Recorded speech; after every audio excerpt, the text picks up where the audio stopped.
NLC limited வந்து நமக்கு இந்த ப்ரோக்ராம் எடுத்து நடத்துகிறோம், ஏன்னா இதோட இம்பார்ட்டன்ஸை புரிஞ்சுக்கிட்டு இதை நடத்தினா வந்து நல்லா இருக்கும்னு நினச்சாங்க. அதனால் இந்த எம்ஓஇ மூலிமா ப்ளஸ் வந்து நம்ம டிஸ்ட்ரிக்ட் ஹெல்த் டிபார்ட்மெண்ட்டும் சேர்ந்து நம்ம இந்த ப்ரோக்ராமை ஸ்டார்ட் பண்ணோம். அனிமியா ஃப்ரீ கடலூர் என்ற இனிஷியேட்டிவ் வந்து எப்படி ஆரம்பிச்சதுன்னு பார்த்திங்கன்னா, எங்ககிட்ட இருக்க இந்த டிஸ்ட்ரிக்ட் ஃபுல்லாக இருக்க கர்ப்பிணி பெண்களில் அனிமியாவோட அதாவது இரத்த சோகையோட அளவீடு பார்த்திங்கன்னா ரொம்ப அதிகமான பேர் இரத்த சோகையோடு இருந்தாங்க. ப்ளஸ் வந்து பார்த்திங்கன்னா கர்ப்பிணி பெண்களோட இறப்பில் என்ன காரணம்னு பார்த்திங்கன்னா அனிமியா வந்து ஒரு மெயின் ரீசனாக இருந்துச்சு.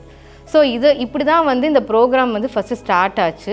இதோட வந்து ஃபஸ்ட்டோட இனிஷியல் இதான் பாயிண்ட். அனிமியா எதனால் வருதுன்னு தெரியுமா? எந்த விட்டமின் டெஃபிஷியன்சியால் அனிமியா வருது? அனிமியா இரத்த சோகை அப்படின்றது எந்த விட்டமின் டெஃபிஷியன்சியால் வருது தெரியாது. விட்டமின் B12 நிறைய விட்டமின்ஸ் இருக்குது.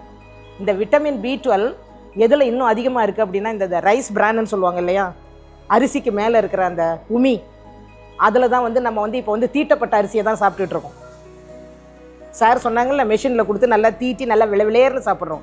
அதுக்கு முன்னாடிலாம் வீட்டில் கைக்கூத்தல் அரிசின்னு சொல்லிட்டு ரெட் கலர் அரிசி சாப்பிடுவாங்க, மஞ்சள் கலர் அரிசி சாப்பிடுவோம். அப்போல்லாம் இந்த அனிமியா டெஃபிஷியன்சி யாருக்குமே வந்ததில்லை. இப்போ வெள்ளை கலர் அரிசி சாப்பிட ஆரம்பித்த பிறகு தான் இந்த அனிமியா டெஃபிஷியன்சி வருது. சரியா? இந்த அனிமியா டெஃபிஷியன்சி வரக்கூடாது அப்படின்றதுக்காக தான் என்எல்சி நிறுவனமும் இந்த கவர்மெண்ட்டை இருக்கு இல்லையா, அதுவும் சேர்த்து உங்களுக்கு கொடுத்துருக்காங்க. இது மிகப்பெரிய வாய்ப்பு. வடலூர் காலேஜில் இருந்தால் அதை நாங்கள் ஸ்டார்ட் பண்ணுறோம் அப்படின்னு சொன்னாங்க. காசுலேயே இந்த டேப்லெட்டை காசு போட்டு வாங்கி டாக்டர் கலெக்டர் அட்வைஸோட நமக்கு இதெல்லாம் கொடுக்குறவங்க யாருன்னா என்எல்சி அங்கேருந்து தான் வருது. என்எல்சி ஆஃபீஸ்லேருந்து தான் வந்துட்டு இருக்காங்க. இப்போ மேடம் கூட அங்கேருந்து தான் வந்திருக்காங்க. NLC Neyveli lignite corporation of limited இப்போ அப்படி தான் மாற்றிருக்காங்க. சரியா? அங்கேருந்து கொடுக்குறாங்க. ஸோ உங்களோட ஃபீட்பேக் நீங்கள் சாப்பிட்டதுக்கப்புறம் எப்படி இருக்குது, ஸோ கண்டினியூ பண்ணலாமா, இதனால் யூஸ்ஃபுல்லாக இருக்காங்களா? முக்கியமாக கேர்ள்ஸ் நிறைய பிள்ளைங்க நீங்கள் பார்த்தீங்கன்னா காலையில் சாப்பிடாம வருவீங்க, ரொம்ப ஏமா ஒரு மாதிரியாக உட்காந்துருக்கு அப்படின்னா சாப்பிடல அப்படின்னு சொல்லுவீங்க. ஓகே, ஸோ டேப்லெட்டு சாப்பிட்டுட்டு வந்த பிள்ளைங்களுக்கு நாங்கள் இங்கேயே டேப்லெட் கொடுக்குறோம். சப்போஸ் சாப்பிடாம வர பிள்ளைங்களுக்கு என்ன பண்ணுறோம் அப்படின்னா வீட்டில் நைட்டில் கண்டிப்பாக சாப்பிடுவீங்க. அந்த நைட் டைமில் நீங்கள் போட்டீங்கன்னு சொல்லியிருக்கோம், ஞாபகம் இருக்கா? வீட்டில் போட்டீங்கன்னு சொல்லியிருக்கோம் இல்லையா?